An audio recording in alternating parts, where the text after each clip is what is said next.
So I'm sitting here, I'm about to do a webinar with Stuart Bell on the value formula and what it is, or the conversation that advisors need to be having today when it comes to value. And in preparation, he asked me to think about where did my love or desire or obsession with value come from? And it's been a really good chance for me to reflect, but I think the turning point for me was really when I was 28. So I know I only look 28 now, but I'm not. When I was really 28, so back in the early 2000s, I was an advisor for a short period of time, and I used to sit across from clients, predominantly older clients who had retired, and it would always be the woman, never the man, which is interesting, who very undiplomatic would say to me, well, Kim, what gives you the right to give us advice? You're young and you're female. So after, acknowledging the fact that I was young and female and being quite proud of it, I realised, wow, this is a massive stumbling block for a lot of clients to get past, especially back then, because young wasn't as big a deal, but being female and young, there weren't a lot of us out there at the time.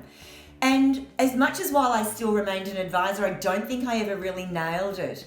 It made me constantly evaluate how we judge people and how, if we can't see value in something that we're about to do, and more importantly now, then we don't do it.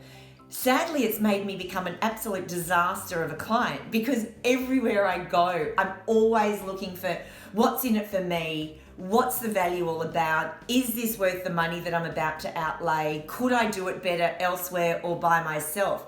So as an advisor, these are the things that you've got to get really, really clear, so that as a client, if I was sitting opposite you, I wouldn't ever question your value because of your age or your gender.